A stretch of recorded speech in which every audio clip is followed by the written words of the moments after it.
take out the camera for this.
Oh, let's see. Test.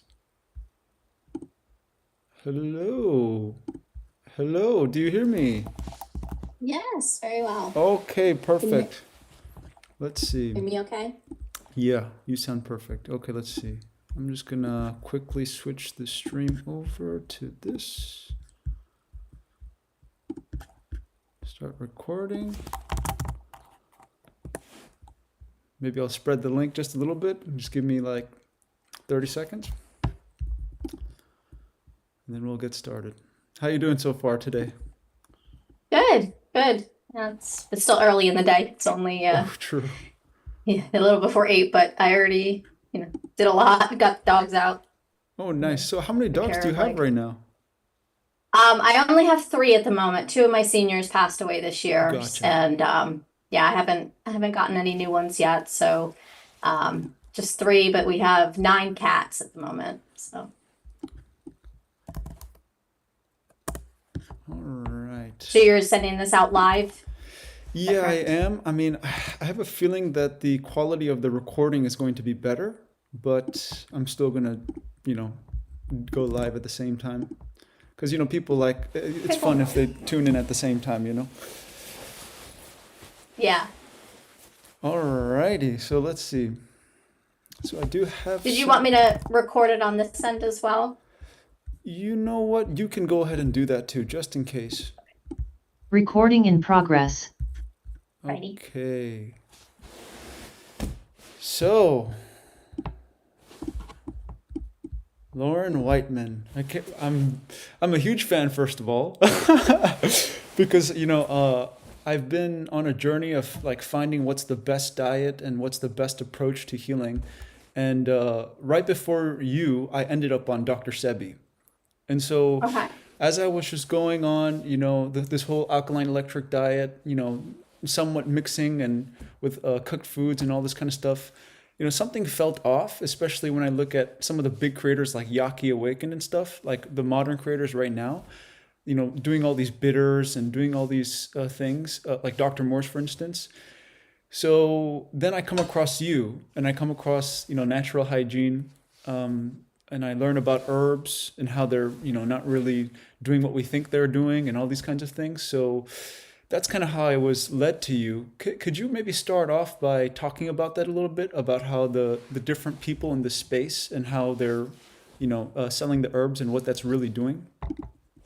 Yeah, absolutely. So, there's a lot of people within like the raw food community, and everybody kind of seems to have their own little, uh, variations that they do. Like some people really promote juicing heavily, or promoting the herbs, or detox cleanses, and all of these type of programs. And so, like you, I came into healing through Dr. Morris and through his program where he sells the herbs, and I felt the same thing. I was like, I felt very strongly that the diet portion of it was correct, but then the herbs just, it never sat well with me. And it was just, just didn't feel good when I took them. And so, that kind of just continued my learning journey. And I just continued to explore, eventually finding natural hygiene.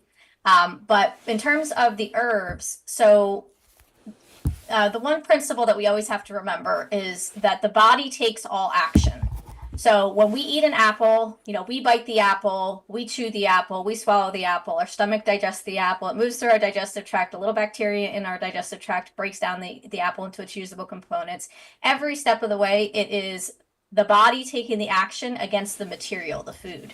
So like even the idea where we say like food is medicine, like that even is really a false concept, because medicine is by definition a poison. So we don't want our food to be medicine. We want our food to be the building blocks that build a strong and healthy body. We don't want it to be something that is a poison. And sorry to interrupt, but the whole idea of taking something outside of you to heal inside of you is wrong, right? You have to, it's what's inside of you and the tissues that will regenerate, correct? Right, yeah. And the one way you can kind of look at it is like, if you have a pile of bricks and you build them into the house, the bricks didn't build the house. The builder built the house, right? So the apple is a brick, it's a piece of material. And so we can choose to put material in the body that is good for the body, that helps build a strong body, that is appropriate for our physiology and anatomy and biology. Or we can choose to put food into the body that is injuring the body, that is weak materials, that is poor building materials. But the material itself is inert, it's dead, it doesn't take any action. So one of the things that people get confused with in terms of healing and herbs is this idea that the herbs are taking action, like they're astringent, they're pulling, they're doing, some sort of action, they're, chelating, they're, just they're in some way taking an action. And inert things, dead things cannot take action. So this is a false concept, right? So then we have to look at, well, why did people come upon this concept in the first place? And so what we look at is we see, okay, well, if you take a toxic herb into your body is going to respond to that as a poison, initiating detox symptoms. So if you're trying to detox your body and you're in this mindset of like, I need to detox, and then you see detox symptoms, you're going to say, oh, this herb is helping me detox. Yeah. But then we don't make the same connection with like alcohol, right? If you take alcohol last night, this morning you're detoxing that alcohol. Yeah. We know the alcohol is a poison. We know the heroin's a poison. We know the cocaine's a poison. But where we kind of fall into a disconnect is with food and with herbs. Because we think, oh, this is a natural thing. It's like, well, cocaine is natural too. It's all of the opioids come from the poppy plant. They are natural, but they're still poisons. Yeah, coffee beans are natural, right? Yeah. Right, exactly. Yeah, coffee beans are a natural substance, but they contain a pesticide in them that keeps the bugs from eating the plant. And so that's the stimulant that makes us have heart palpitations and get really hyper. And when you say pesticide, you mean like something natural within the bean?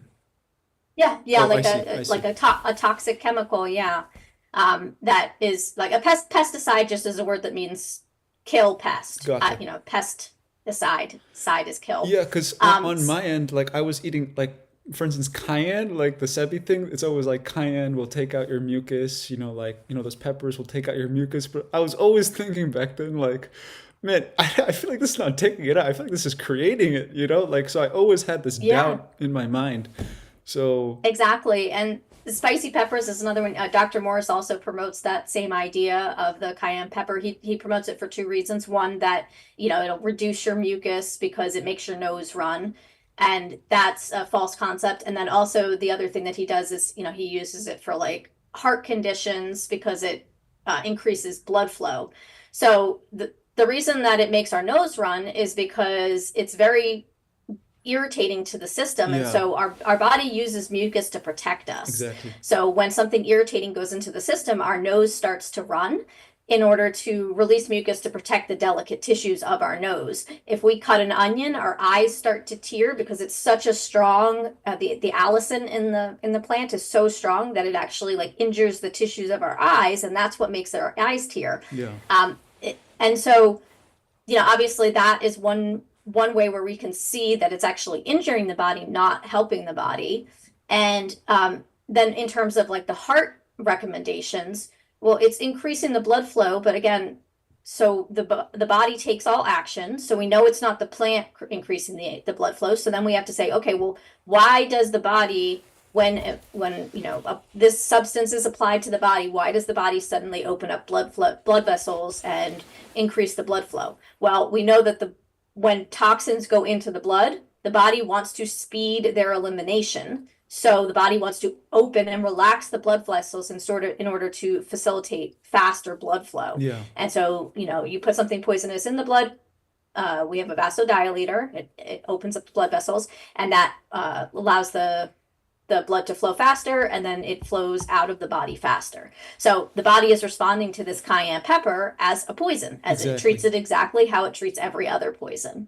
So like, yeah, I heard the example of like peppermint, like for the headache. I think this was coming from fasting can save your life, but like it may, the immediate effects, because yeah, that blood flow gets faster, some kind of a headache, like an inflammation in the head may clear faster, but down deep in the roots, nothing has really been done, right? Like, right. No, like the actual cause of the inflammation hasn't been hit. So let me ask you this then. What do you think is do you think these people know this, whether it's Dr. Morse, whether it's Yaki Awakened, or do you think they're just kind of blindsided by the fact that maybe small amounts of poison can help the body, like this theory that, you think that's what it is? What do you think it is? Yeah, and it's hard to say. I mean, obviously we don't know people's intentions. I do tend to like lean towards people are generally good. And so they don't, I don't think most people are intentionally trying to harm people, but there's a huge financial incentive to believing this. And so it's kind of like the doctors, it's like most doctors go into medicine because they have some sort of like altruism. They want to actually help people. But then once they get into it, you're beholden to the pharmaceutical industry. You get your student loans and your office loans, and a lot of the pharmaceutical companies now offer loans to these doctors. So then they're like tied directly financially, like their entire livelihood is tied into, these pharmaceuticals. And so then it becomes a matter of like self-protection to just deny anything that might, cause you to question that thing that you're selling that's keeping your family, in the lifestyle that you've chosen for yourself. So I think there's always a bit of a combination of it. It's like people come into it altruistically, but then they just, they then become kind of stuck on that, even when information is presented to the contrary, because they make so much money doing that. And, like Dr. Morris makes tons of money selling those herbs. Oh, does he? And it's like, yeah, well, I mean, it's like $1,000 for the kidney kit. Oh, and then, geez. it's like, so, and that's, that's what they generally, like, if you go into any of the Dr. Morse Facebook groups, everybody's like, you got to get the $1,000 kit. You got to get the $1,000 kit. Geez. And that really didn't sit well with me. Like early on, I was just Me too, yeah.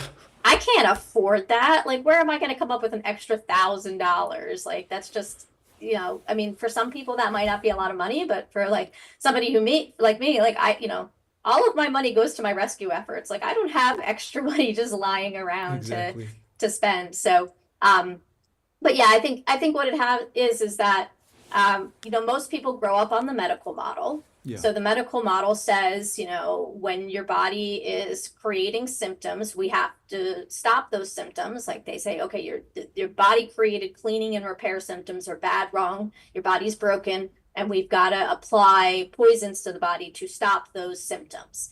And the reason that they think this is based on the germ theory. So they think that, pretty much everything within medicine is either some sort of organism is attacking your body from without. So a germ, a virus, bacteria. No accountability, right? Right. Yeah. There's there's no consequences to the fact that you drank alcohol and ate hamburgers and, had French fries for dinner last night. It's definitely some little microscopic beastie that's jumping across from somebody else into your body and, causing all of your problems. But, basically that's the medical mindset is, like the poison is in the dose is how they rationalize it. So it's Hmm. like a big amount of poison will kill you. A healthy person given this poison will become unhealthy. But if you're sick and we give you this poison, it's magically going to make you well. Yeah. And so but that is so ingrained in us from birth. I mean, it's literally like from the day you come out of the womb, they're injecting things into you, they're giving you pills, and every time you get sick as a kid, your mom gives you Tylenol and aspirin and And keep eating. You have antibiotics. to eat to get Yeah, well.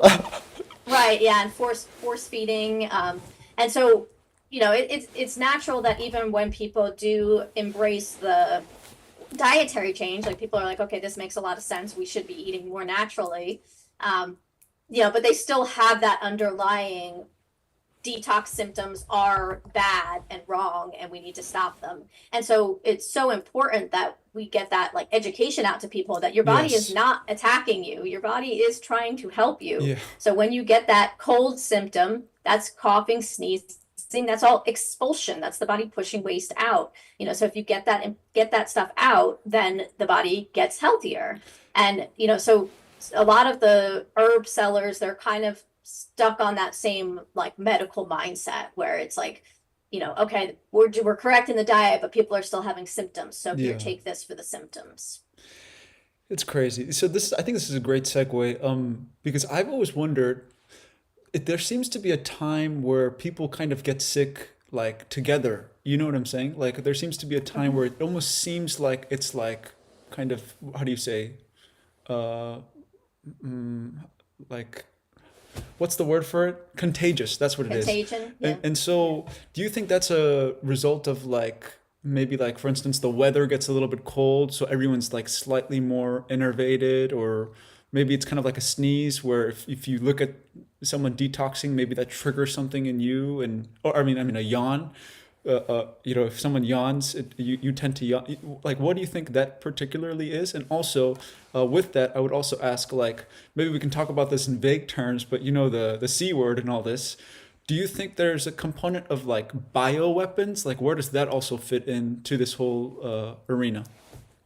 Sure. Yeah. So first of all, let's talk about like why do we get sick? Why does it sometimes appear like people are getting sick together?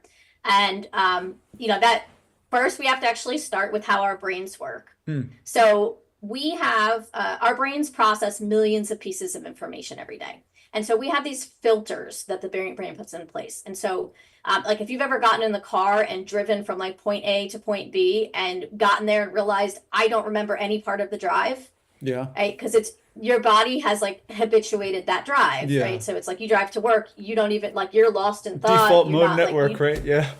yeah, you're just like out there, and but you just made it from point A to point B because your brain has filtered. Okay, I turn left, I turn right, I turn left, I turn right, and that is all like automated.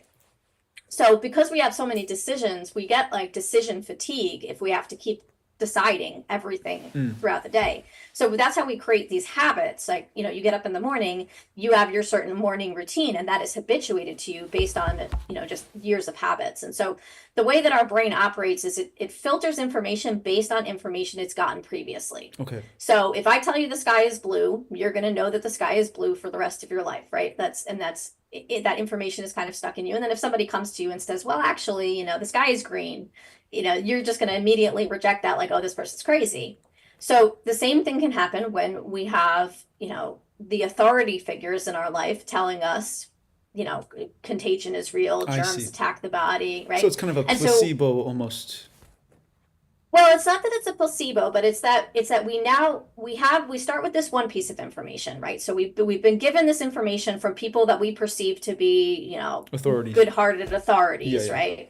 And they're the experts in the field, and so they've told us, and generally most people think I'm not smart enough to know how these things work, so I just believe the authority. So we have this information, the authority tells us, contagion is real. Now, when we look at a situation like, let's use the example of like kids in a classroom, right? You have 20 kids in the classroom and the teacher, and two kids get sick. Now our brain is filtering one kid sneezed on other kid and got that kid sick. And so we ignore all of the evidence to the contrary. We ignore the fact that there were 18 other children and the Exactly. teacher that were exposed to the same thing, but didn't get any symptoms. But the reason that we, focus on the 2 kids that got sick is because we already have that prior piece of information in our brain. So we have this default to look for things that prove what we know to be true. And, unfortunately, like in the health realm, you see this over and over again where people like want to believe that like eating meat is healthy, and so they'll chase down every rabbit hole in terms of like eating meat, Keto, grass fed, raw, whatever. Yeah, and they'll fall for like all the marketing terms and like the grass fed marketing and all that, and they just don't want to hear anything, and their brain is just wired Yeah. to just dismiss because they've got that one piece of information like meat make me strong. And it's like if you tell them, well, meat actually makes you really weak, and it gives you all these health problems, and but it's been so ingrained in them that meat makes strong that they can't process anything else. And so we call it cognitive dissonance. Yes. It's basically when And confirmation we're resistant bias. against Yeah. and confirmation bias, exactly. And so we get so we have this kind of confirmation bias in terms of like, oh, germs make sick. 2 kids got sick. They must have gotten sick from the germs. So that's why we think that way, Yeah. because we've been programmed essentially to think that way. But why do we actually get sick? So there's a couple of reasons. So the first one is probably the more common one, which is, maybe we'll continue with like the school classroom example. The room was sprayed down with disinfectant before the kids walked in. Okay. Right. And so they inhaled that disinfectant, and then the kids have been injured by that. And so then the body starts an expulsion symptom, starts coughing, sneezing, runny nose, and then they have a cold. That reminds me of cold- when they were like spraying disinfectant stuff in the plane and they're expecting everyone to lose their symptoms. Like it's the dumbest Yeah. thing. Yeah, I remember when the whole CV thing started.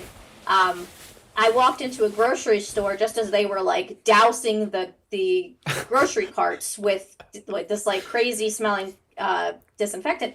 And so I walk in, and I mean within seconds I'm sneezing and I'm coughing, and then by an hour later I had full-blown cold symptoms. Yeah. And then because I know what I know, I was just like, okay, well, I gotta fast now, let my body just clean this out. So I just sipped water the rest of the day, and went home and rested as soon as I could, and by the end of the evening my cold symptoms were gone.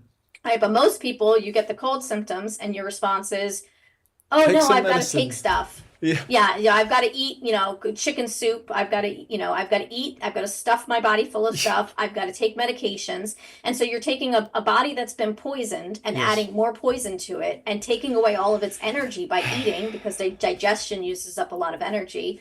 And so then we're exhausting the body, not letting it do what it needs to do to clean.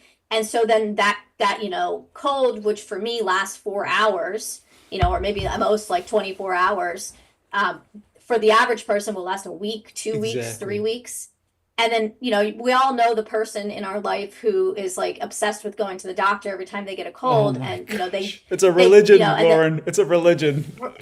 and they do it and they get, and then but they do it because they've justified in their mind that, oh, when I get sick, my colds last a month or 2 months, I get bronchitis and I get all of these other things. And they don't realize that the reason that their cold lasts a month is because of all the poisons they're putting into the body to try to stop the cold. So it's like, why is my cold dragging on for weeks and weeks? I keep taking all the cold medications and the flu medications and the cough drops and it's just like, okay, well, that's why. It's, because instead of just listening to your body's trying to clean itself and just saying, I'm not going to put anything, no food in, just water, and I'm going to rest and let my body just get this gunk out of me. They're putting in all of this stuff to try to suppress it. And even though like sometimes those things may suppress it, like you may exhaust the body enough that it's not able to create an expulsion symptom. Mm. In most people, all it ends up doing is just dragging out the symptoms, and you end up going from like a 24-hour cold to a 3-week cold, a six-week cold. Precisely. Yeah. Yeah. So, I mean, before we skip over disinfectant real quick, what would you advise people use to, like, let's say, clean surfaces or, stuff like that? Yeah. So generally hot water and soap is one of your best cleaning. What kind of soap? Yeah. Like, for instance, if I want to clean myself, what's the best? Is lemon okay? Like vinegar? Like, what do you use? So white vinegar, like we really don't want to use soap on our body too Exactly, often right? because it dries out the skin, it breaks down the oils. Mm. But like occasionally you get extra dirty and you need to like, scrub down.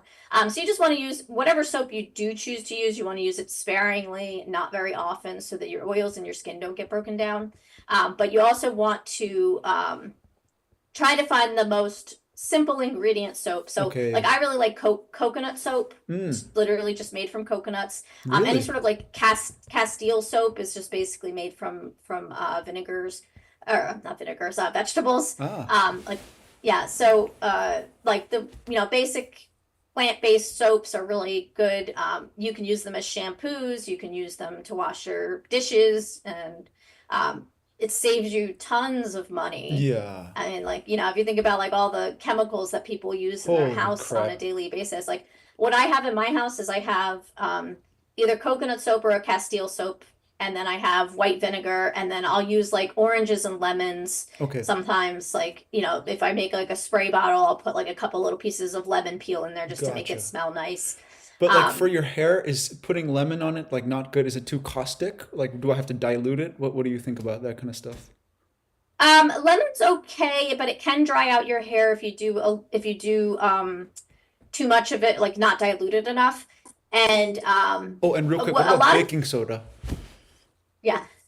So baking soda actually makes a good shampoo, Hmm. but it changes the pH of our hair. So you don't want to do just baking soda. What you'd want to do is you want to do like baking soda, rinse, like shampoo it in, like you put like a very small amount. Like I usually use like one of those glass like quart jars, Hmm. and I'll put like half a teaspoon of baking soda in it, and then fill it up with water, Hmm. and then you pour that through your hair and you kind of massage it in, and that'll strip the oils. So if you've got like a buildup of oils at your scalp, that'll strip the oils out. Then you rinse that out, and then after that you want to finish with a little bit of diluted white vinegar. So Okay. same thing, I take like about maybe a half an inch on the bottom of the jar of white vinegar, and then fill it up with water so it's really diluted. Okay. And then you just kind of like rinse it through your hair, and it detangles, and it makes your hair like nice and silky and smooth. Yeah, that's what I was Um, kind of naturally doing. Like I love the feeling after the acid, a little bit of acid comes in. So just yeah, naturally, it that's makes your what, hair yeah. nice and sick. Yeah, because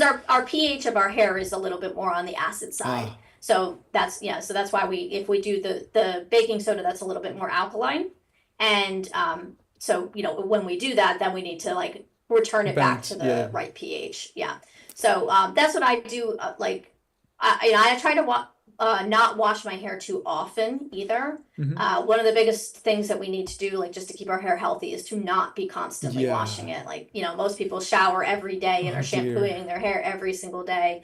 Like once a week, once every 2 weeks is more where you should be in terms of washing it. And obviously like if you get your hair Super dirty. dirty for Yeah, some reason, exactly. then you need to do it in between. But other than that, like the goal should be working towards that. But a big problem people run into with the like they call it the no poo, the no shampoo movement, is if your diet is not correct, Oh your yeah. hair is going to be, It's not your gonna hair's work. not going to be good. Yeah. Yeah. So a lot of people try to get into that, and then they're like, oh, it doesn't work for my hair. My hair's too oily. That's because you're eating too much fat in your Yeah. diet, and so your body's constantly pushing all that excess fat out through your hair and keeping it I'm oily. eating all So these seed oils, but for some reason I can't get rid of the oil.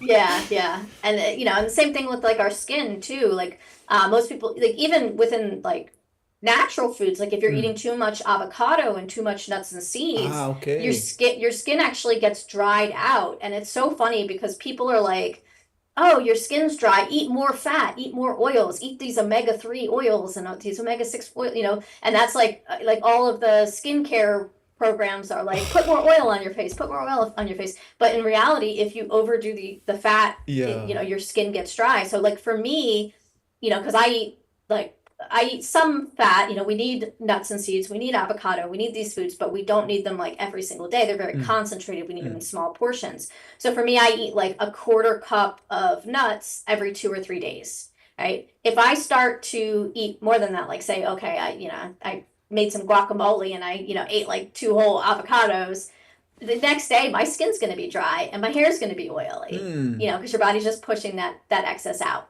So, when you start to get really clean with your diet, you actually start to make these connections yourself. You just Yes. see it. Like, I ate, all week I ate no fat. And then on Friday I binged on like multiple avocados. And then Saturday I woke up and my hair was greasy and my scalp was itchy and my face was dry. It's, Lauren, so we, I have to prepare to cry here. What about durian? What do you think about eating lots of durian? My favorite fruit. So durian's actually really good for us, but we Okay. do, it's again, it's a little on the fattier side. So we just want to eat it in more moderation. So Okay. you don't want to do like, all day, every day, 7 days a week durian as much Oh as I would love to. no. Yeah, and I'm sure you guys have much better durian where you are than No, no, right now here I'm in where it Korea. is. It's cold, it's snowing, there's no durian. I'm sad, but I'm always picturing Oh, durian, and that's my favorite fruit. I don't know, like I feel like if I had durian, I would never need to crave cooked foods ever again. Like the whole the I don't know how to say it, the skin or like the actual meat itself, the skin of it, and just how it's the consistency of it and everything. It's like how is that a fruit? It makes no yeah. sense. But Yeah, it's a neat fruit too, man. Those yeah. spikes and you're like, man, I wish we could grow it here because like if they didn't grow into like I think the trees grow to like 60 or 70 feet or Yeah. something like that. Oh my Like I've been gosh. trying to figure out how can I get a greenhouse tall enough to grow my own durian here Actually, in I've in seen people Texas. that cut the main stem and they just keep it short. And I mean, Yeah. I don't know if that'll work well because they're probably heavily pesticiding and fertilizing and all this kind of stuff. But yeah, they keep it short, and then yeah, if you had some kind of a greenhouse, perhaps, yeah, who knows? Yep. Well, that's our goal eventually is to get a big like a 30-foot hoop house. So like, Mm, 30 feet of height. So that's my goal is that, is fantastic. I'm gonna try to grow some durian and some jackfruit and like, because I know you can do with other trees, like you can cut the main stem, like you Yeah. said, and then it kind of grows out on the side branches and you can keep it short that way if you just prune it every year. Mm-mm-mm. So I will whenever I get my property and I can set that up. That's going to be the first thing that I'm going to plant into that Fantastic. greenhouse is some durian seeds. Uh, but yeah, durian's great. But yeah, again, it's just more fat, so just you want to balance it with other like Okay. watery fruits and things like that.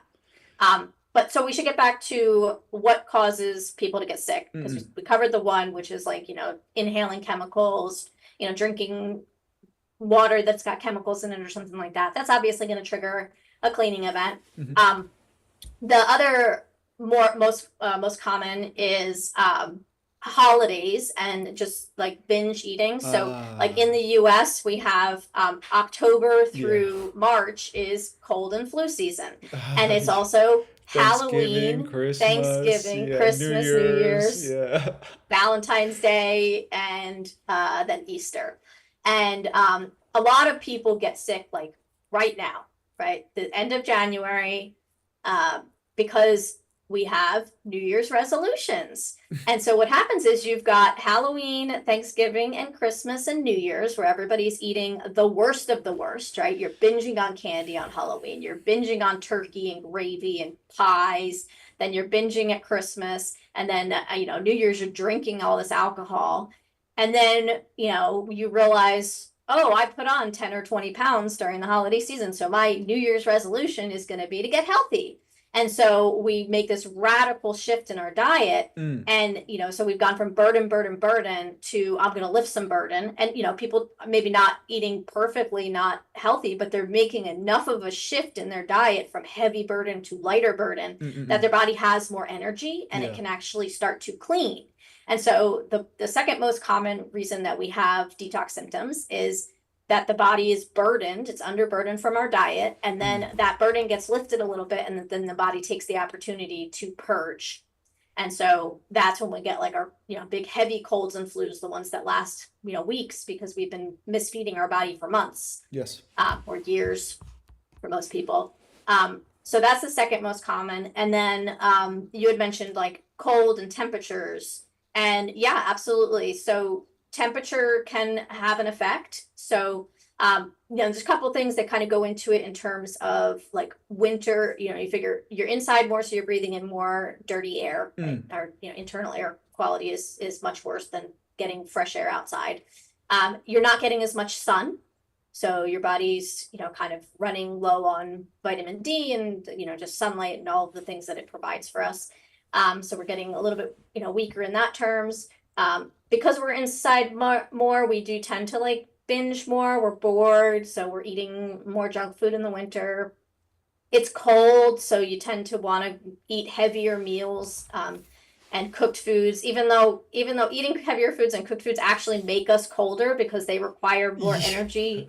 So the body can't like keep up, with its temperature regulation because it's using all of its energy in digestion. But we want that hot food. Yeah. So, all of those things kind of combine together, and then temperature regulation requires energy. Wait, so Lauren, do you never have a soup, like ever? I make raw soups, so like, Okay, yeah, gotcha. if I want something, I mean, and, I wouldn't say never, like, if we're going out to eat with like family and friends, I might have like a little Okay, bit of gotcha. cooked food here and there. Gotcha. But for me, like at this point, for me, the consequences come so quickly Yeah. that it's not worth it, Me and it's too. like I'm so busy like running all these groups and teaching people and stuff. It's like I can't afford to be down for the count for like 3 or 4 days just because I wanted to have like some sweet potatoes or something like that. No, because So it's Lauren, like, in Korea, it's a rice culture, right? And whenever I put rice into my mouth, I feel immense guilt. This overwhelming sense of guilt just overcomes me. So I can't even look at it. I'm just like, what is this? yeah.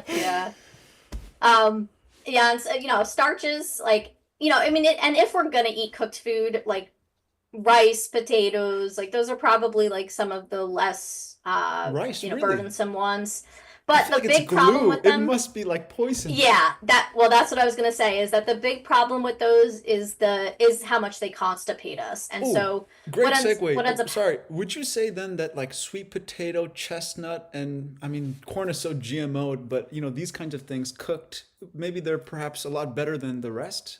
What do you think? So the starches will create a lot of constipation, Yeah, right? okay. Like you said, it's that glue. So that's the primary problem with them, is well, we can digest starch well if we chew it really thoroughly, because we have ptyalin in our saliva, but we don't have it in our stomach.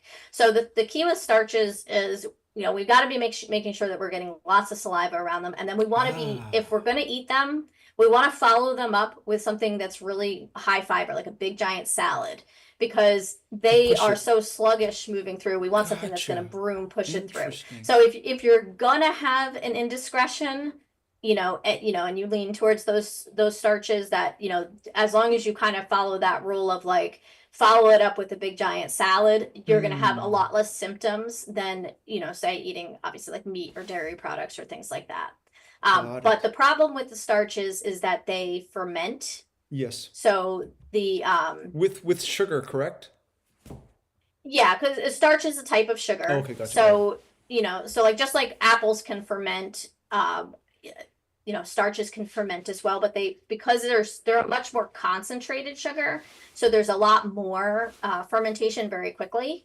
So when you ferment things, you create alcohol in your digestive tract, and so alcohol is a poison, and so that's why we get more symptoms with the like the rice or the potatoes and things like that, because it's kind of like a combination of, it's going to be more fermentable, so it's going to produce more alcohol, and then it's also got less fiber, less ability to move through, and so it's going to be very sluggish and moving through, and so the alcohol more is going to be staying in the fermentation. system a lot longer. Versus like if you eat like a watermelon and your watermelon ferments, it's going to move through your digestive tract very quickly, and so it's going to be eliminated much more quickly, and you're going to have Got less it. symptoms coming out of that. Okay, well, so I've been fasting recently just because, Dr. Herbert was saying like a young person should maybe also consider fasting before any symptoms arise, just to have, clean your body. What are your opinions of that? What's kind of safe, for instance? And because I did like a 48-hour fast maybe like a week and a half ago, and literally today, this morning, I came out of a 60-hour, and then I don't know. So for me, my lips get really dry, and I'm drinking lots of water. Unfortunately, I don't have a distiller here, so I'm doing just the natural water that's here on this mountain, which is probably not the Mhm. best because of all those hard water minerals.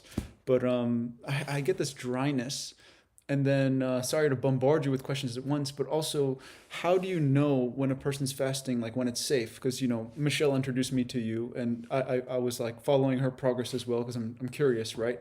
How do you know when someone's fasting and they're like out of energy, that this is the out of energy that's necessary because the body's targeting the poisons and removing them, versus like approaching starvation type kind of thing? Like, how do you make that uh, different? Yeah. Yeah, and that's a difficult thing to judge sometimes, Okay. especially for people who are very thin or have like very serious disease conditions. So, um, so in terms of like how often we should be fasting, and fasting when we're young and healthy is great. Okay. It is giving your body that cleaning and just helping you keep up on any backlog that The might be real building. booster, huh? Yeah, yeah. So if you don't like, even if you don't have like a major disease symptom, you can still benefit from fasting, absolutely. But there's a few things that we want to do. So first of all, we don't want to fast too often, Okay. right? So we don't want to do a lot of short fasts. Ah, really? Ideally, yeah. So the first 72 hours of a fast, your body is first burning through whatever fuel you ate the day before. So Mm. that usually lasts about 18 hours into the fast. And then the body shifts into getting its energy from the muscle tissues. Yeah. Okay. So you're breaking down muscle tissue from roughly around 18 hours to 72 hours. Mm. And then at 72 hours, the body shifts into ketosis, and this shifts from Fats. it starts conserving the muscle tissue and burning fat and also cellular debris. So, like if somebody has cancer and they've got tumors in the body, once the body hits that 72-hour point and moves into Aha. ketosis, then their body is starting to burn up those cancer cells because there's like the body's going to go after to cannibalize for energy whatever is like the least valuable. So whatever's damaged material, whatever's less suitable material. And so the body wants to conserve the muscle and Burn the move into fat. that ketosis, right? Interesting. So if we're doing a lot of 20 out 24-hour 48-hour fasts, I'm just losing my um, muscle. yeah, you are. And when you're young, it's not a huge deal because you'll burn it back. You build it back, especially like if you're hitting the gym and you're working out, or you're just doing like push-ups and things like that around the house. You're going to build that back up. Okay. But when we have somebody that's like very sick and very chronically ill, we don't want them to be doing these short fasts Got frequently, it. because that's what a lot of people get into, is like, oh, I can't really rest and do a month-long fast, so I'm just going to do a 3-day fast every single month, and Mm. that'll add up to the same amount of time over a year.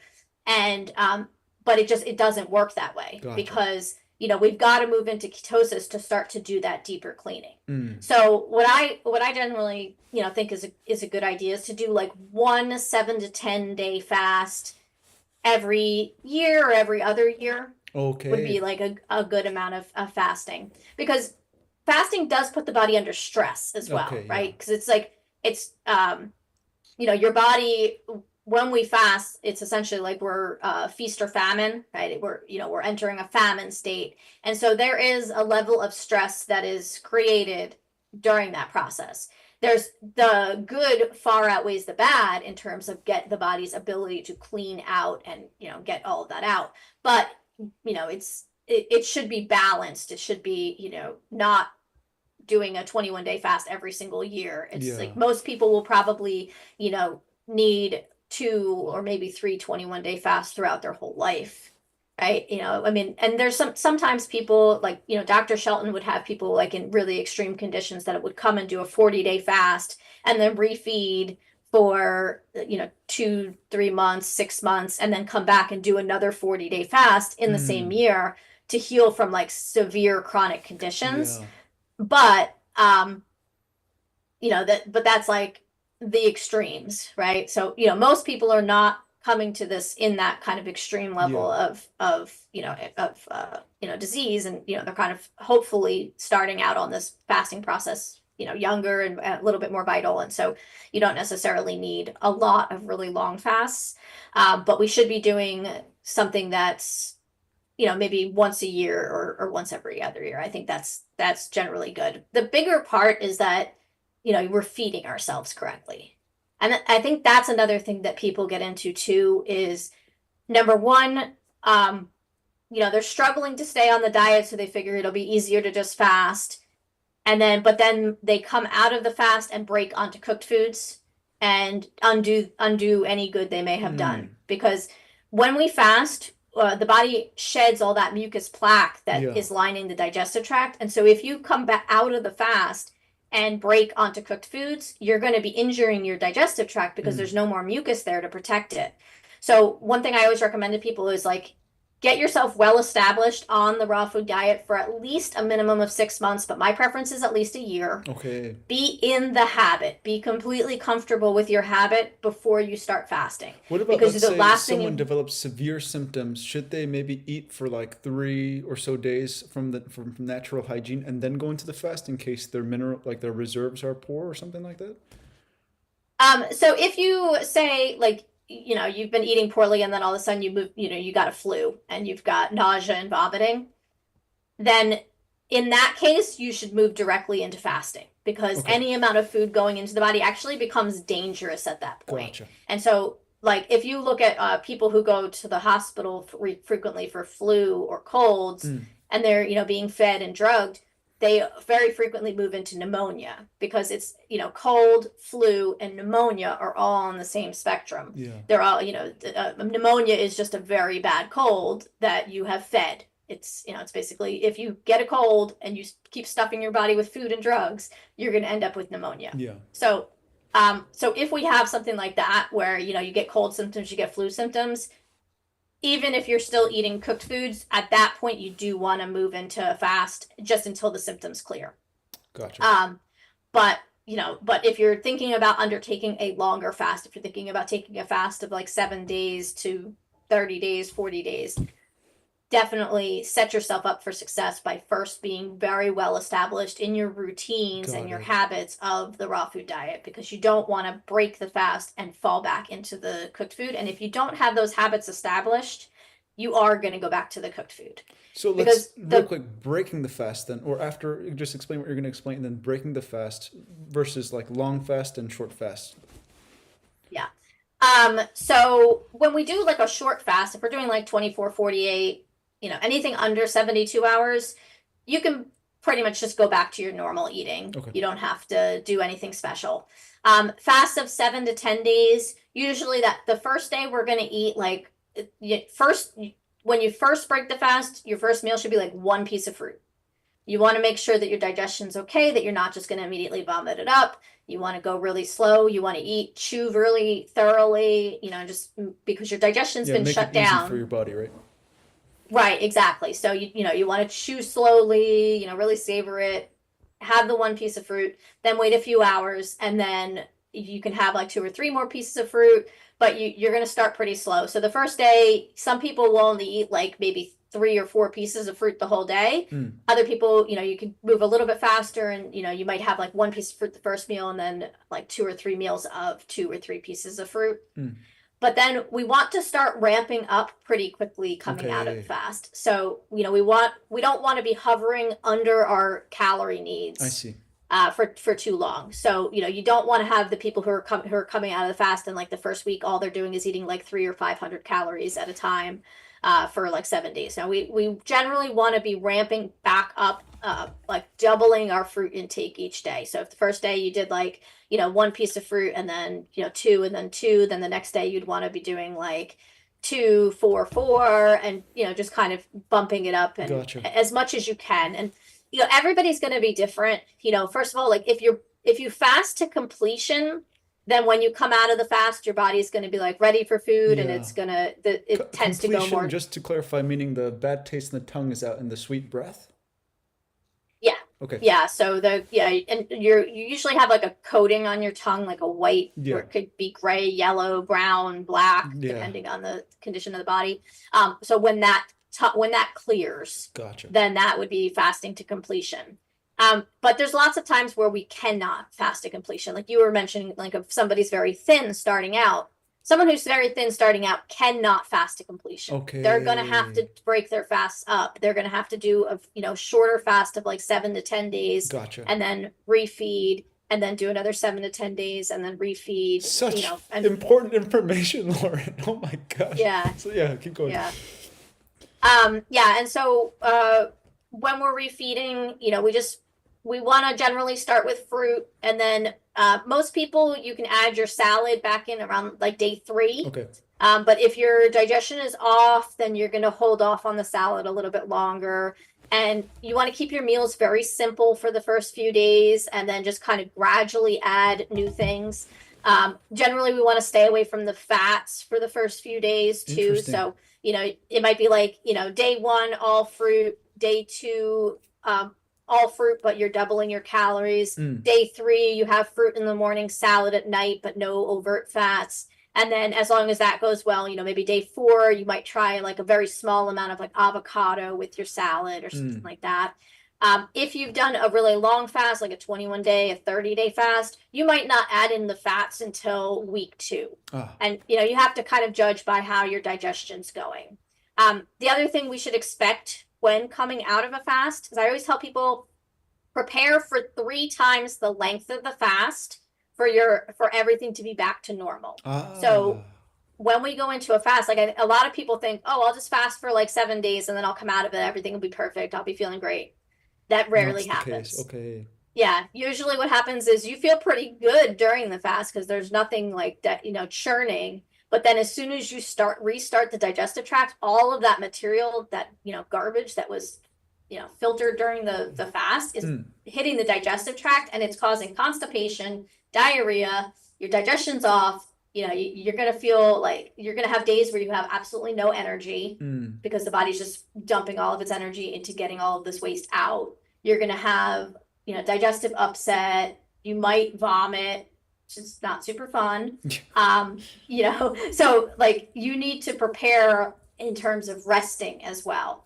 And, a lot of this depends on how toxic the body is to start. So somebody who's very young and is learning about this, at a young age and is, able to just start doing this, most of the time they're going to have like pretty uneventful fasts. They might occasionally have a deeper cleaning where it's, Yeah, maybe dry it takes lips. them, like, What's that about?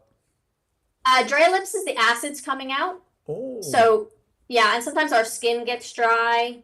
So it depends on like what your body's particular avenues are, how your body chooses to go about things. Like some people have a lot of stuff come out at their gums, and then you'll see like the gums recede, or you'll see like their teeth will get like a little bit of like staining and stuff as the acids start coming out.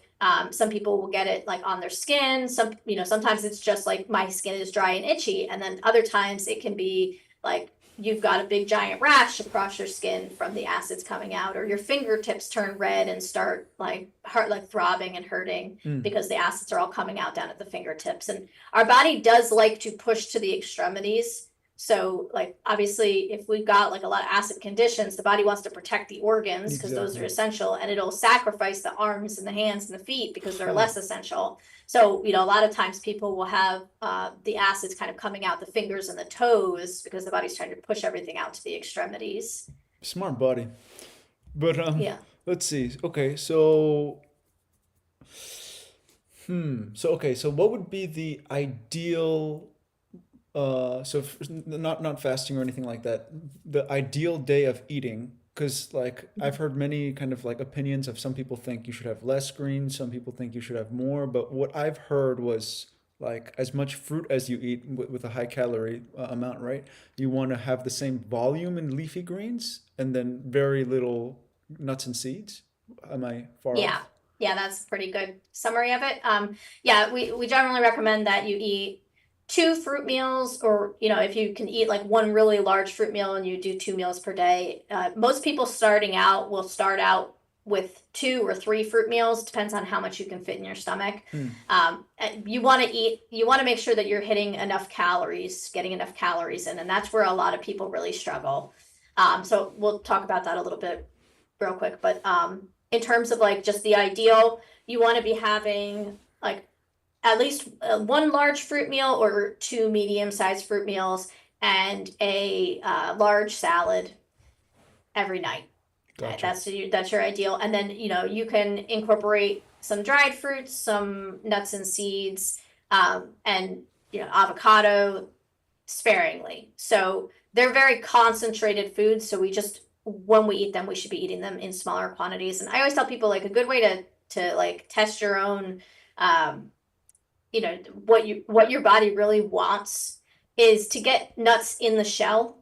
Because we're so used to having the shelled Yeah. nuts where it's like you don't have to do any work to actually Exactly. eat them. So you can very quickly shovel them into your mouth Yeah. without Not realizing natural. you're Yeah. like, yeah. And so if you instead sit down with like, your walnuts in a shell and each one you have to crack individually and Which is fun. and then eat, Yeah. it is fun and it slows you down and then it allows your brain to catch up to your, stomach.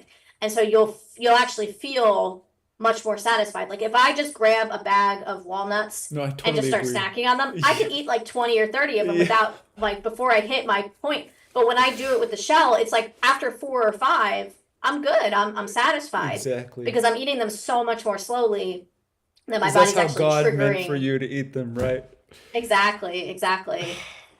So yeah, so anything with like concentrated foods, it's always good to like try to get back to the most natural so that you can see where your portions should be. And then after that, if you want to use the shelled ones, that's fine, but at least but like a good general rule of thumb is a quarter cup, start there. If you're working out a lot, if you're in the gym every day, your body can probably handle more. But for the average person, a quarter cup is a good place to start, and then you can kind of play with that. Got it. And then try not to eat them every single day. Break it up, because where we see the most problems with people eating nuts and seeds is first of all, they overeat on them. Yeah, Most people me. overeat on them, Yeah. and then they get symptoms. And most people, they'll eat them every day, and so then you get into like the habit of the addiction of it, right? And you never So give your if body you- a chance to just chill out, right? Yeah. So if you simply just like implement a new rule for yourself where it's like I can eat my nuts and seeds, but I'm only going to eat them every other day, then you break the habit of like utilizing them as like an emotional suppressant, overeating on them, and it really makes it a lot easier to manage your fat intake. And the other thing, just real quick, is if anybody's struggling with that, like those fat cravings, a fast of 2 or 3 days will actually reset our dopamine and reset like our pleasure centers, and that will really help you get over those type of cravings. So anytime you're Wonderful. like really struggling with a craving, 2 to 3 day fast will actually just reset And that. I'm guessing this holds true for cooked foods as well, because I've noticed that, after you do a long time on fruit, any little bit of salted food is like, whoa, this is way too seasoned, But if you're like Yeah. constantly eating cooked foods, you Eating never it, yeah. realize how much, yeah. Yeah. And it's like a drug addiction, right? Like, It really the heroin is. addict Oh. keeps going back to the heroin because they don't want to feel the symptoms of coming off of it. Yes. And so with salt is probably the most abused drug in the world. Right? Everybody uses it, everybody abuses it. And the abuse, like I always say, like, I'm assaulting myself with salt. Right? Yeah, Because exactly. if you use that kind of language, then it really drives home what it is. But it's like if you like, I remember when I quit salt totally for several years, and then I went through a period where I had like just kind of gotten off track and was eating cooked food and going out to eat, and so I started to have the salt. And then it was so hard to get off the salt the second time. The first time it was really easy. Ah, But the second time coming back to it, interesting. It was so hard. And I literally said some like multiple times, I was like, I feel like a crack addict because I'm like totally addicted and I can't like stop. But that's exactly what it is that when you start to cut out the drug, you go through those same type of detox symptoms that the heroin addict goes through when they go to rehab. It's awful. So you feel bad. So then you want to go back and get more of the stimulation because you don't want to feel the consequences of it. And so, that's how we end up with these addictions, unfortunately. But yeah, so salt definitely, that's a tough one. And a lot of people really struggle with that. But in terms of the cooked food, a big reason why people go back to cooked food after eating fruit for a while is just underfeeding. Yeah. So yeah, if we're not giving our body enough calories and fruit early in the day, then at the end of the night, the body's going to be looking for those calories and it's going to say, oh, well, I know in the past, you fed me a sweet potato and it was calorie dense, right? And so that's why we see so many people struggling with that, where they're trying to eat the fruit and then, at the end of the night, they're just like binging on potatoes or rice or, all these starchy foods, pasta, things like that. And it's just because you're just not getting enough calories in on your fruit meal early in the day. So, if you could focus on that, and a lot of times the reason for that is when we eat cooked food, it shrinks our stomach. And so it takes a long time for our stomach to actually stretch back out and expand. Interesting. So when I started this diet, if I ate 3 bananas, I was absolutely stuffed. Like that was a meal for me, 3 bananas. Today, I can eat like 15 or 20 bananas in one meal. Oh, wow. Yeah.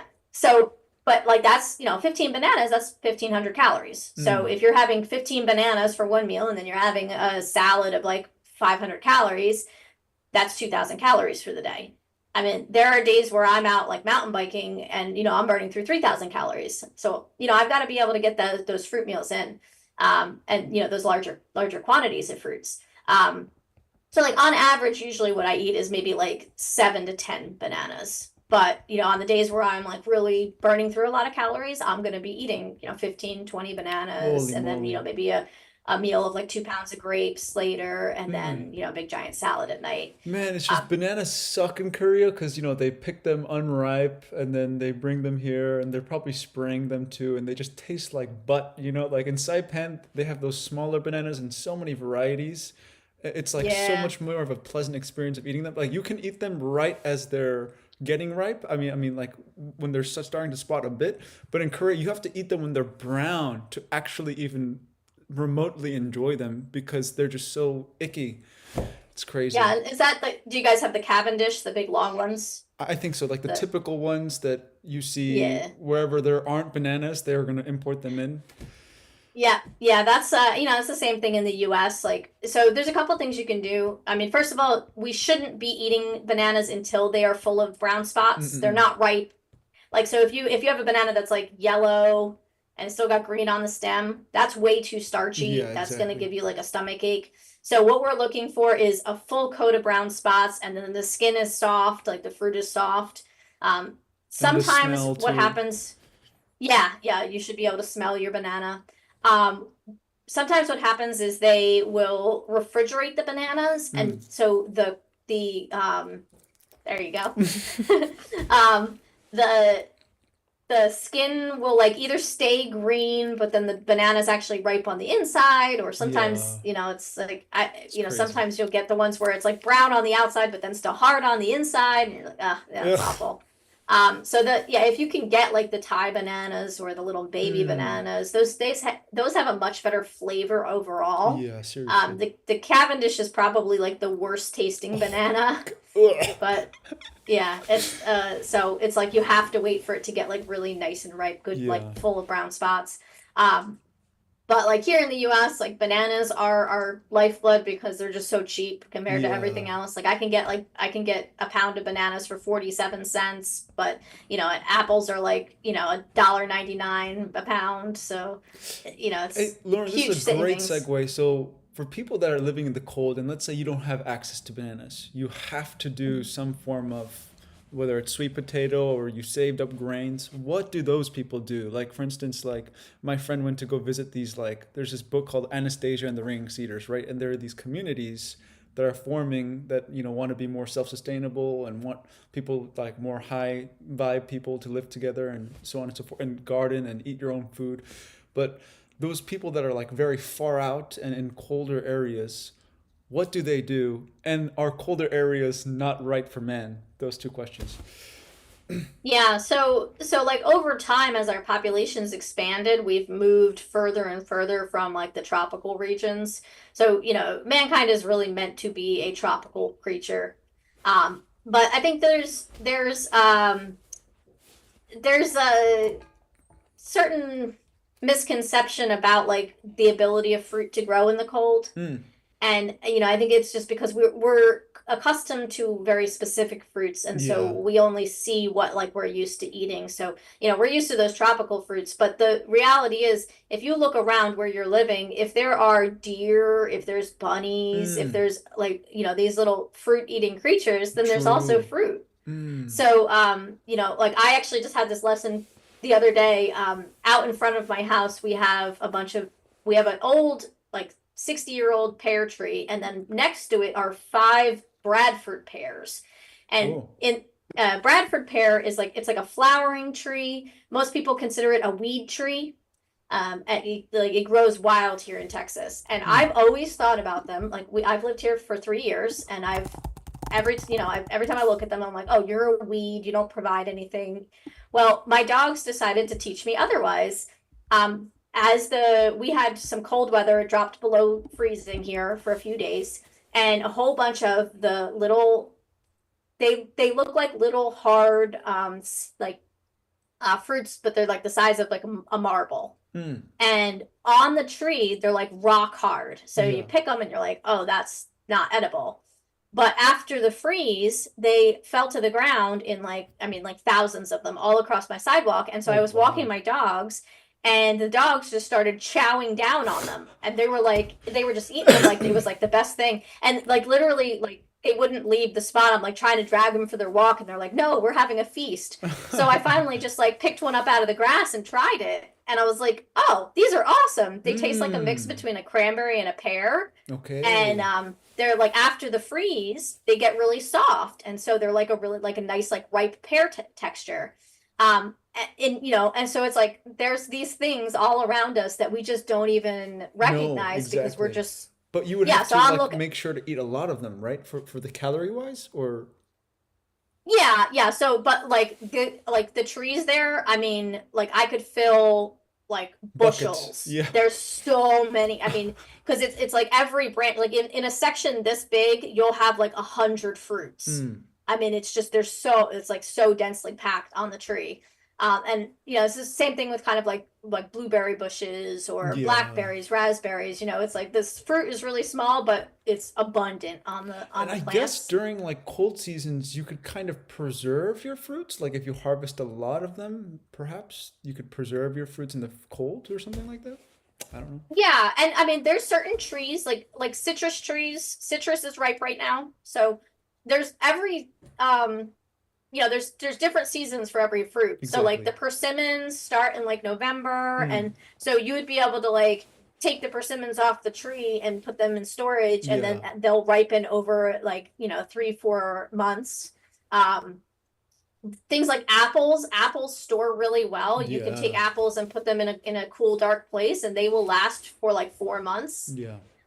So and apples are like a winter fruit, right? They come in the fall. They produce in the fall, and so you'd have like you can eat them through the whole fall, and then you've got like 4 months through winter where you can store them. Mm, So and then nuts and seeds. Part of the reason we're supposed to eat nuts and seeds is because they are winter producers. So like right now my pecan aha. trees are dropping pecans, Nice. and then we have like the hackberry trees are dropping their little nuts and stuff like that. So there's so much stuff out there that we're just We just not don't know. yeah, we're just so disconnected that we don't realize it. And like I have friends up in Michigan, Mm, and they have like a big orchard, and they trade fruit with other people in their region, and so we have this like backlog, we have this just like lost information essentially. And so Yes. we have this idea programmed into us that like we can't live in these regions. But, even if you look at like the Inuits, Mm. right? Everybody loves to, like, say, oh, the Inuits, they, thrive on meat and all of that. Well, I mean, they don't. They've cut their natural lifespan in half. But one of the things that they do is as soon as the ground thaws, they're picking all of the wild berries. So, like, hate to disappoint those carnivore diet people, but Yeah. it's like they don't even eat all meat. Like they literally are, obsessed with getting the berries because they know how important it is to Mm. survive to have those berries. Mm. So yeah, so like an example of the Inuits is like somebody living in a very cold climate. They've moved to a very harsh climate, which is not good for them, and as such, they've Suffer the cut their natural consequences. lifespan in half because they're eating such non-ideal foods. They're eating to survive, not to Lauren, thrive. would it be Our better goal is for to them to thrive. fast instead of eating the meat? Well, I mean, calorie wise, I think you wouldn't be able to Because I've consume always had this enough. question in my mind, like, is it better just to not eat the stuff? Like, let's say if you don't have anything around you and there's only like rice and sweet potato or whatever, is it better just to not even eat that and just, you know? I mean, it all depends on calories. Like obviously, there's a difference between fasting and starvation. Exactly. So if we're able to eat enough calories, the rest of the year, like you might live in a climate where you have like 3 months of very limited food sources, Mm-hmm. and but then come spring, summer, and fall, you're Mm. able to pack on the pounds Mm. with all of this, the fruit and nuts and things like that, and then maybe you just have like a small ration of things to carry you through the winter, then that you would be like semi-fasting. You'd be eating, maybe eating like nuts and seeds and things like that to maintain calories and to, but you'd be putting on the weight over the rest of the year and then having like your little period of famine. So we could survive like that. I think it would be a little bit more stress than Yeah, not living ideal. in a more tropical regions Yes. where we have that Where you fruit have durian. regularly. Yeah, where you have the durian and actual pineapples that are actual like Actually, ripe, right. real pineapples. Yeah. Yeah, yeah, Oh, yeah. The pineapples we get here are like green, oh, pale yellow, and it's like if you've ever seen a real pineapple, yes. it's like this like vibrant orange Oh, yeah. colored skin, and it's just yeah, It's, it's God, sad. it's It's sad the amazing. state of our fruit. But okay, Um, okay, I totally forgot what I was. Oh, sorry, coconut water. So I don't know if you know, but I'm like the Korean Tarzan. So I like make steps on these trees, go up and harvest them. So sometimes I have like 40 coconuts that I'm working through like in a few that's days. awesome. But I'm thinking, is it okay to drink that much coconut water? Because I was kind of thinking, this is the best water I have. Like if I don't have a distiller, I should just focus on coconut water. Screw it. What was I wrong? Not entirely. I mean, there has actually been cases where people like throughout the wars have been like dropped on these tropical islands and like just stuck there for a year or Mm, more, and have survived literally on just like coconuts and like a few like mm. local berries and things like that. And I recall like one of the cases. I think the guy had heart disease, and then when they found him like a year Oh, he was later cured. eating the coconut, yeah, he was cured. And he was like super healthy and and like muscular and really fit. So yeah, like coconut's definitely one of those ideal foods. Like bananas are kind of one of our ideal foods too, like they're very Mm, calorie dense. mm. So yeah, I mean if you've got fresh coconuts, I would say like I mean, within reason, if you start like drinking it and it's making you nauseous, then that's your Okay, body okay, telling gotcha. you, Haven't I've got had to too that point much. yet. But yeah, yeah, Oh no, I but mean, okay, and coconut's then the meat, wonderful. because I don't know if you know, but like when the coconut's in like its mid stage, which is like when it's the most sweet, like when it's still on the Yeah, tree, and the meat is like octopus like almost, and then yeah, it's like thin and it's kind of slimy a little yeah, bit. and then versus when it's in its drop down stage and either when it's sprouted or before it's sprouted and there's still that heavy fatty water in there and then with the very thick fat, Hmm. what's the difference there? So you shouldn't have that much fat, but like can you have more fat with the mid-range one? Like what do you think?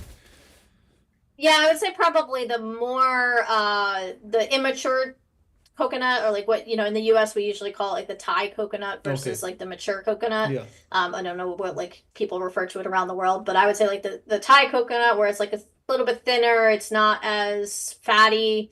That's probably a little bit more ideal for Okay. us, but I think either one is pretty good in moderation. Like you just don't, like with anything, like we want variety. Okay. That's one thing that like I think a lot of the raw food groups kind of get Forget. off in the weeds Yeah. with, like, yeah, like the watermelon island, the grape only fast, and things like that. It's like you're like, yes, is that better than eating cooked food? Of course. Is it gonna help you But heal you're if giving us if a you bad coming from name. cooked food? Yeah, but it's too extreme. Yeah. And you're making your body work too hard because you're not providing the variety that the body needs. Yes. So like we have this, God gave us this abundance of fruits and nuts and seeds and vegetables, and like we should be enjoying them. We should be, Right. enjoying the abundance of everything that we eat. So, like variety, and it's okay to eat oranges all month long in December because it's the best, ripest fruit that you can find. Hmm. But, come, spring, when other things are coming into season, then we want to be shifting into other things. And, like, when people are eating like Watermelon Island in the middle of December, I'm like, Uh, it's not even good watermelon. Like for me, like I won't even touch watermelon unless it's like July or August. mm. I won't even eat it because it's like, if you've ever had good watermelon, you never want to go back to the Yeah. stuff that you're getting in like off season. But also watermelon ferments so easily. Okay. So, it's like if you're not getting peak ripe watermelon and then you're trying to eat it, your digestion is just going to be like fermentation, I and see. that's setting you back.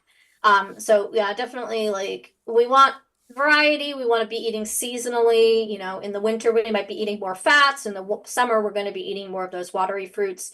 And then, calorie density too. So, like if you're eating nothing but watermelons, like in order to hit your calorie needs, eating nothing but watermelon, you Yeah. need to eat roughly a 25 to 30 pound watermelon. Okay. So that's like about how big? Most people are, Like huge? yeah, no, it's like one of those big, super long ones. Yeah, it's like, the size of a toddler. That's what you Which need I to be could do, by the eating. way, but it's hard. Yeah. You know? Yeah, I mean, and I could do it, but it's like it's not comfortable. I don't Yeah. really And you want feel to like, spend my oh, whole day eating the yeah. watermelon, right? So it's like we've got to remember those things too, is like, and that's just that, like our nature is like we want like quick fixes, we want instant Yeah. gratification, we want like magic pills, and so we kind of do, like, even within the natural space we tend to like gravitate towards those more like, oh, this is going to help me speed up detox. This Yeah. is going to help Shortcut, me, you know? do this. Yeah. That's the same thing too with like the greens. Like there's a lot of misinformation around greens, and Mm. people will say like, oh, if Perfect. you eat greens, it's going to slow down your detox. That's absolutely not true. We need alkaline minerals. It's actually Mm. like one of the most essential things that we need. And I think even the best, like, fruitarians are not eating enough of their minerals. Mm. And we need balance, because if you eat only fruit, you're giving your body an overabundance of sugar. So Mm. anything that we have in excess is a potential disease cause. So if the body is having to work hard to burn off all that extra sugar or store that extra sugar, then you're not operating optimally. But what we do need is those alkaline minerals in abundance, especially if we've been eating cooked foods our whole life. Our body's going to be really depleted. Like if you look at, pretty much any person over 60, they're having osteoporosis, their teeth are breaking down, right? Those are alkaline mineral deficiencies, I see. right? You've just not been eating enough minerals your whole life. Your veins, like when we see spider veins, varicose Mm. veins, aneurysms, strokes, that's alkaline minerals. When you Interesting. see prolapses, that's a lack of alkaline minerals. So the alkaline minerals give the strength and structure to every tissue in our body. So Gotcha. our hair, our skin, our bones, our organs, every single part of the body requires those alkaline minerals. So if we're neglecting to eat those really mineral rich salads, and instead we're just like going with the Just fruit. fruits, the fruit Yeah. does contain minerals, but you're never going to catch back up. You're never Gotcha. going to get like back that where what you were all missing. And if we look at frugivores out in nature, they're constantly grazing on leaves. Like there's Mm. no frugivore in nature that that neglects their greens and they Yeah. just eat greens And through says the whole watermelon day. fast, right? Yeah, yeah, right. Could you imagine like, oh yeah, I'm just gonna be picky out in the wild and Yeah. only eat this one Oh thing? dear. Yeah, it's totally unnatural. So yeah, variety. Make sure you're getting enough calories in. And then I don't know if we ever got back to like fasting, how thin. Mm-mm. Um, you know, it's there's like no really good metric to tell like if you're thin how far you should go. So like really if you're thin and you're fasting and you're doing it at home by yourself, limit it. Do a 7-day fast, do a 10-day fast, don't do any further than that. Make sure you're drinking lots of water. Don't let your water slip. That's a big, huge thing. Mm. If you're doing, you want it, your goal should be at least a gallon of water a day when you're fasting. Distilled If you find, yeah, distilled is the most ideal. If or the soft cleanest you water, can right? get. So like spring water, filtered water, distilled is our ideal. Like that's top marks for distilled. But not everybody has the ability to get distilled. So just whatever cleanest water you can Gotcha. get. So that might be like clean spring water, in your region, or it might be, just like a good filtered water. But yeah, distilled is definitely the top King. of the choices. Yeah. Um, but you want to make sure you're getting in a gallon a day, and you want to make sure you're getting For if clarification, you this is when if you're you fasting. start, yeah, when you're fasting. Well, I mean, when you're eating, you should be drinking about a gallon a day too. Oh, really? That's where, yeah, that's where we find most people are going to be, Even when you're symptom eating free, top fruits? energy. Yeah, even if you're Oh, eating 100% jeez. fruit. If you're I'm doing eating it cooked wrong. foods, you want to actually even be drinking more than that. Hmm. So, like, I had a friend who ran like a vegan restaurant, and so he was like mostly natural hygiene, but he still had to like taste his own food, and so he would kind of eat quite a bit of Oh, that's a great the excuse. cooked. Yeah, yeah. It's a great excuse to have edema and not feel great, but one of the things that he did like to kind of counter that was he would usually drink like between 2 and 3 gallons a day Hmm. just to keep his body, hydrated well enough to Gotcha. counteract because all that dry food is going to be sucking water out of the digestive tract in order to push it through. Hmm. So when we eat our fruit, we're getting a little bit of water, but it's really minuscule. I see. Because if you think about it, like, so any food moving through your digestive tract needs to retain about 80% water content in Okay. order to move through without causing constipation. Hmm. So if you're eating something like a head of lettuce, which is like some of the most water-rich food, or like watermelon, that's like 90 to 95% water. Hmm. So you're not getting 95% water though, you're getting 15% of that water to refuel your cells. I see. So if you're eating like, a pound of watermelon, for example, you're getting 15% of the water in that pound of watermelon I see to what you're saying. refill everything. But like breathing out overnight, Hmm. you're breathing out like a quart of water through the night. So if you're only getting a few tablespoons of water with each fruit meal, you're never going to catch up to that loss. So we should definitely be drinking, and most ideally, we should be drinking early in the morning. Hmm. So, like, our ideal eating window is 12 p.m. to 8 p.m. This is when our digestive system turns on. Okay. So our body has 3 cycles. We have 12 noon to 8 p.m. is digestion, and then 8 p.m. to 4 a.m. is assimilation, and then 4 a.m. to noon is elimination. So that's why most of the time when we're healthy, we wake up at early in the morning, drink a little bit of water, and have a bowel movement first thing in the morning because that's our elimination cycle. And so our digestion cycle starts at noon to 8. Hmm. So ideally, what we want to do is like drink 2 or 3 quarts of water between whenever we wake up and noon. This way, we're getting most of our water in. That helps the elimination processes, and it helps to flush out whatever cellular debris the body produced the day before. And then, we can start eating, and then you can get your other 2 quarts in throughout the day or overnight. Like a lot of people will wake up in the middle of the night to go to the bathroom. You drink some water then too. But yeah, our goal should be roughly a gallon a day Gotcha. when we're Even eating, when you're but when we're eating fruit. fasting, yeah, yeah, even eating 100% raw. But then when we're fasting, bare minimum a gallon. And sometimes when I fast, I'll be drinking 2 gallons a day. It just depends on how much your thirst demands. Okay. And sometimes when we fast, we'll get like nauseous. So you might have to like slow down with your drink. You might have to sip through a straw. But you want to, when if you are feeling that nausea, you want to make sure that you're staying on top of the water, Mm. but just doing it slowly and gradually, because if you keep letting it slip, you're number one, you're going to get dehydrated. The more dehydrated you get, the more you're concentrating those acids, so the more uncomfortable you're going to Yeah. get. I love your And then saying, eventually, the solution to pollution is dilution. exactly.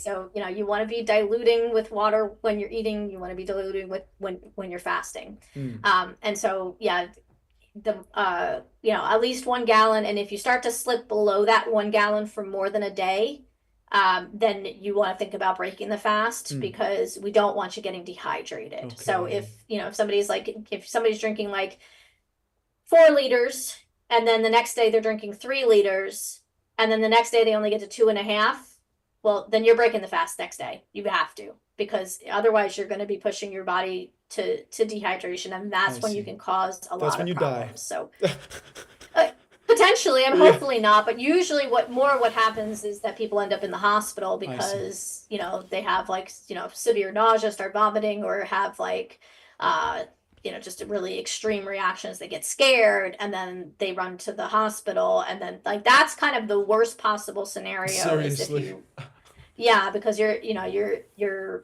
as soon as you walk in the door of that hospital, like you're under their control, Oh. and they're gonna start. I mean, at the very least, they're gonna start with a IV saline drip, which is, IV saline kills about 80,000 people a year, and they know this, and they still continue to use it You might as as well the just walk into a vampire dungeon.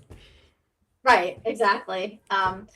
So yeah, it's yeah, so basically drink your water, stay hydrated, make sure you're eating enough calories. If you're doing, if you're not sure, I mean, first of all, educate yourself on fasting before you start your first fast. Read Herbert Shelton's books on fasting at the bare minimum. Yes. Come over to our group and get like the life science course. There's 3 lessons on fasting in the life science course that you can read. Link is below. Educate yourself before. Yeah. And go for like if you're not sure, if you're not confident with your knowledge base, go to a fasting center. Don't do it alone, or contact somebody. There are fasting facilitators who will help you, like through Skype. If you can't afford to travel to a fasting center, you can reach out to some of these centers, and they'll help you, like over like an online Zoom session where you're checking in every day, and they'll help you in that way. So definitely, if you're not sure what you're doing, or if you're on the thinner side and you want to fast, just, there's no harm in just doing a 7-day fast or a 10-day fast, and then, do another 7-day fast next year, and then do another 7-day fast the year after. And, you don't it's healing is not a sprint, it's a marathon, Mm. right? We don't have to fix everything this year. We just have to keep improving things, and the body's just going to keep improving. Plus, there's no point in you know, taking a quick sprint and fasting if you're gonna go back to those old foods, right? It just completely screw Yeah. yourself up. You're gonna probably do more damage than good. So, how did you come to this? Because Shelton often would say like, "Oh, if you're eating fruit, less water is okay. Just don't overdrink if you don't feel the need to thirst and all this kind of stuff." How did you come Mhm. to no, actually, we're dehydrated. We need to be drinking more. Yeah. So, well, first of all, originally there was like the natural hygiene proponents thought that frugivores did not drink water out in the wild. So that Aha. was where the idea originally came from, is because it was like, well, an absence of evidence is not evidence of absence. Yes. So, Okay. right, so basically there had not been enough study of The what's frugivores. going on out Yeah. there. Yeah. Yeah, and so they just basically hadn't come across any information of, oh yeah, they are eating or they are drinking. And so we had this kind of like lack of evidence, and so then we began to think like, well, maybe we're not really supposed to drink, and maybe it's just like an unnatural habit. But now we know, we've got lots more studies of frugivores, and now we know very conclusively that they are drinking water out in nature. So that kind of negates that original thought process that Shelton was working with at that time. Okay. The other thing we've kind of learned, and I think, maybe this is more of a modern problem where people have been eating, like, since the 1980s, we've really moved away from food to like pure science projects. Okay. Like it's like these Fruit Loops and these like, food colorings and crazy amounts of bread and dried fruits and stuff like that. Whereas kind of prior to that, a lot of people had home gardens. A lot of people had, they were, maybe they were eating like canned vegetables and fruits, but at least they were still eating majority canned vegetables and fruits.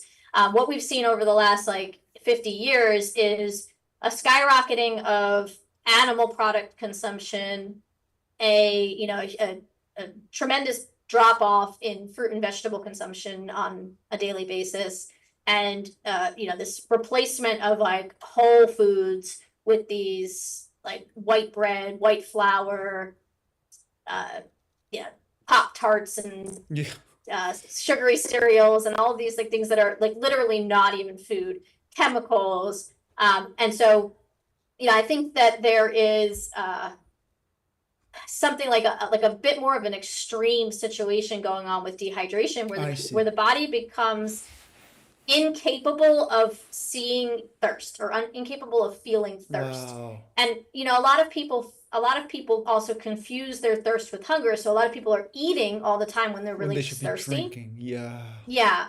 And so we have this, and and it's funny because I see it in my dogs too. Like I take in senior dogs from the shelters who have been on kibble their whole life, and kibble is extremely dehydrating. Yeah. And one of the things that I've seen with the dogs is you can't force a dog to drink water, right? You can make sure they have clean water available, but they're, if they don't feel thirst, they're not going to drink. But And in so what like a I severe see, case, can you like use a syringe and put water into them if you think that they need water? generally you don't want to Okay. because syringes, like you can cause aspiration pneumonia gotcha. and stuff like that. Yeah, so it's generally you don't want to force it. But what we do is we just put them on fruit. So I'll like if I have a dog that's got like pretty severe disease conditions, I'll put them on 30, 60, or 90 days fruit. And what we Really? see is that when we put them on the fruit for that long, then eventually they'll all of a sudden their thirst will turn on and they'll just be like drinking and drinking and drinking and drinking and they'll just drink a ton of water. And then so it's like they were thirsty the whole time, but They the didn't thirst signals were not getting through, and so they weren't drinking. And then all of a sudden it's like you get them hydrated enough with the fruit that the thirst signal starts to turn on, Okay, and then so you so start to no drink meat it. and bones during when they're ill. Correct, yeah. Yeah, it was particularly if they have like serious disease conditions. If they Okay. just have like a mild disease condition, then we'll just limit the meat to like one day a week or like once every 2 weeks. But like for things like cancer, seizures, vestibular disease, anything where it's like the dog is very uncomfortable, the dog is suffering, that we're gonna want to go full force on the fruit for an extended period. And sometimes it's longer than that. Like I had one dog, Bean, he had seizures, dementia, was blind and deaf. Holy moly. So we put him on, he ended up being on fruit for, I want to say like 18 months total. He had a few meat days here and there, The but banana, it was like, papaya, watermelon? yeah, well, all kinds of fruit, but yeah, banana was his favorite. He used to do the banana dance, and he thought like every banana that came into the house was his. He absolutely loved bananas. But yeah, papaya was another one of his favorites. We did lots of watermelon, but we do everything: grapes, pears, apples, cherries, blueberries, whatever we can, whatever we got. Usually, what I do is, because the bananas are very affordable, we do lots of banana meals, and then we kind of do like a clean out the fridge day where it's like whatever fruit I didn't finish for the Oh, week, gotcha. the, Perfect. the dogs get. Yeah. Yeah, so it's wonderful. I always tell people like if you want to have a fruitarian diet, get a dog, because like all the fruit that's like bruised that you don't want to eat, all the fruit that like is overripe that you don't want to finish up, they'll love it because they're like ground scavengers, so they actually need like the fruit that's a little bit more on the overripe side. So like the stuff that is like a little past its prime for us is actually ideal for Perfect for them. them, So it just works out exactly. so nicely. Where do you get the Um, meat real quick? Like, how do you know it's good? yeah. So we just get regular grocery store meat. I don't buy like the organic or grass fed or anything like that. It's just straight up With chicken bone from the though, grocery right? store. Yeah, yeah. Typically we buy the whole chicken. That's kind of the most ideal option. And then I'll buy like the bags of chicken leg quarters. Mm, But what we do with the meat is we remove the skin, or not all of the skin, but we remove as much skin as we need to in order to get to the fat, and then we trim off most of the fat because two reasons. One, the body uses fat to store toxins. So anything that, toxic wise going into the body is going to be in the fat rather than in the tissues. understood. For the most part, I mean, some of it might be in the tissues, but for the most part, it's going to be in the fat. And then second is just in terms of how they eat naturally. Mm, Dogs in nature eat like very lean meats, proteins. exactly. So, like the commercial meat is grain fed. Fattened up, These, yeah. they're fattened up, and so there's a lot more fat on them. So that's why, like the commercial, like even if you buy like a commercial raw food for your dog is going to get sick eventually because it's just too much fat for them. So we trim off the fat, and then feed it like you said with the bone, so it's raw meat, and then bone intact. And then we'll do like a little bit of variety here and there with other meat types like turkey and rabbit and Are you ever like a little bit fish. worried about like maybe the meat was sitting there for too long, or that's not too much of a problem? If the meat is bad, it'll smell. Okay, So yeah, that's the nice thing about meat is that you always know if meat has gone too far because gotcha. it's a It's very strong, like you won't miss the odor. It's got it. gross. Um, so It, yeah, but and dogs have actually the ability to eat older meat okay, anyway because they, like in nature, what scavengers. they would do Yeah, is like if they caught like a larger animal, yeah. they would bury it and then they'd come Yeah. back and eat it later. So, their stomach acid is very strong and it's able Gotcha. to kill all that bacteria on it. But yeah, ideally we want to be giving them just Yeah, like fresh meat. just a Yeah. story, but for a while there, I was in Saipan and I was living in this like kind of like remote farm, just like in the middle of nowhere there. And I had two dogs and two cats. And two cats I raised from like when they were children or like very young. And I would go Yeah. into the forest, Lord, and I would shoot wild rat and Oh, wow. wild bird for them after Yeah. knowing what you said, because one, I don't really want Yeah. to go buy anything, and two, I'm thinking, man, if I want to keep these guys healthy, I have to do the real thing, I have to be their real mama, so here I Yeah. am doing like a fruitarian diet and I'm shooting animals and it's Yeah. thank God that's I mean, over, but but hey, like, I mean but does that not like tell you that like humans are just not meant to eat meat? Like how the yeah. fact that we actually like cringe at that, I mean, how like, and I mean and I think it's such a great opportunity for people to see, like when you see a dog or a cat eating raw meat the Yeah. way that a carnivore or omnivore Ugh. eats, like it just makes it so obvious to you as a Yes. human that you are not meant to eat meat Yes. because, it's like they savor the blood. Like we cringe at blood and gore. And if you look at like when you see a bird flying past you, like your instinct is, oh look, that pretty bird. Oh, isn't that a cute bird? Your dog's instinct is crouch and pounce. Yeah. Like they don't even think about, like they're not sitting there like, oh, what a cute bird. They're like lunch, Yeah. right? Yeah, so it's You it's have to really actively telling. train them to be like, no, and they're like guilty, like. Yeah, But yeah. anyhow, okay, so I think this is a great segue back into humans. So water with the diet, right? Because that's obviously not good for the dog. But let's say for a human being is a good rule of thumb, like 30 minutes before your meal, maybe you can have some water, and then 2 hours after, something like that. What would you say? Yeah, it's you want to give about 10 to 15 minutes before a meal. So usually I drink like as I'm preparing my food. Mm, So like I'll fill up my water, I'll chug it down, and then I'll go like walk through the kitchen and decide what I'm going to eat, and then mm, like maybe bring it, to my desk or the table or whatever. And by the time I finish gathering together whatever I'm going to eat or prepping a salad or whatever, then the water's moved out of my stomach and I can start eating. So about 10 to 15 minutes for that. And then after a meal, most meals, like fruit meals, you want to wait 1 hour. the fruit will exit your stomach within 1 hour. So after an hour, you're good. But the nuts and seeds, they do take longer. So you want to give usually maybe like 2 to 3 hours Gotcha. for the nuts and seeds before drinking. But yeah, so what we try to do is structure the day. So you're drinking first. First, yeah. You know, you have try to get in a lot of your water early. Then at noon you have your fruit meal, and then maybe at like 2 or 3 you have another fruit meal, and then at like 6 or 7 you have your salad meal. Mm. And your salad, you can either have your nuts and seeds or avocado with your salad, or you could have it before the salad or after the salad, but you want to have them at the end of the day. This way you can get all your water in without having to worry about it. And then also, like, you want to get all your fruit in, which digests very quickly before you have your salad Precisely. and your Nuts, nut meal, yeah. because those digest slower. So if you keep things in the order that they digest, then it works very kind of seamlessly. Gotcha. Okay, and also, since you have these differing opinions with Shelton with water and stuff too, I just want to know more things that previous hygienists thought that now are disproved, and you think you have found otherwise. Just in case there's some. So I wouldn't really say that I disagree with Shelton. I just think that there needed to be more clarity Exactly. around the amount, because Shelton and Fry both did advocate water, and obviously that when they did fasting, they did water fasting. So they both advocated for us drinking water, but I think that prior to the 1980s, I think people were just more in tune to how much water they needed to drink, and so people just naturally drank more. I see.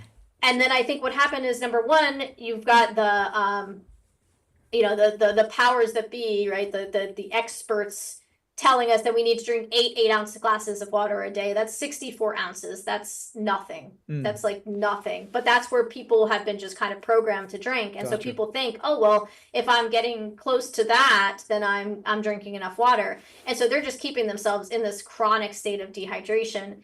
And so I think really nobody told me to drink a gallon when I was doing it. This is just what I've discovered as like, if I drink less than a gallon, then the next day I'm tired. I don't have the same abundant energy. So what's happened is, over time, I've just kind of said, okay, well, this is what worked for me. And then I talked to other people, and they had very similar experiences. And then we saw, okay, well, even outside of natural hygiene, there's like weight loss groups that are telling people drink a gallon a day. You'll lose weight, you'll feel better, you'll have energy, blah, blah, blah, blah, blah. So, you're seeing all of these other people have these experiences. And then what we did is we started in the support group telling people, because when we first started the support group, we just told people drink when you're thirsty. But then, some people were drinking a quart and some people were drinking a gallon. And, people were not like really able to recognize their thirst, and they were eating more when they were thirsty. So then we said, okay, we're going to just set this like general guideline,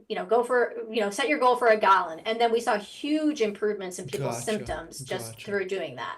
And so that's kind of where we got that gallon. And, it may vary person to person, but, it pretty safely, if you're drinking a gallon, you're gonna feel, you're gonna start to feel your own thirst and recognize that you're thirsty. And you're just gonna, help to rehydrate the body and, dilute some of those acids and improve your symptoms and everything like that. And then, as people go on, you might find eventually that you don't need quite as much, or you might find that you need more. But like I've found that mine like is pretty consistent. If I have, a few days in a row of not hitting my gallon, like I really feel it. I feel it in my energy. And that may be like, for me, I rely on my energy so much because I have so much to do. I have animals to take care of. I've got all these groups to run, consultations to do. So I'm like, most days I'm going from like 5 or 6 in the morning until 11, 12 midnight. And so like I need that energy. So that little dip, those kind of things, like I really notice in myself. And so I make note of those things and, make sure that I'm staying on top of those things to avoid having those dips. So, your water usage is going to vary person to person just based on your conditions. Like if you're indoors all day with the heat blaring, you're probably going to be more thirsty in the winter. In the spring, if it's raining out and there's tons of humidity in the air, you might not be quite as thirsty. But, if you're just kind of setting that goal for a gallon, like you're pretty much always going to be feeling pretty good. So Got it. But I kind of meant, other than water, was there anything that you found that was different from, the previous giants of hygiene?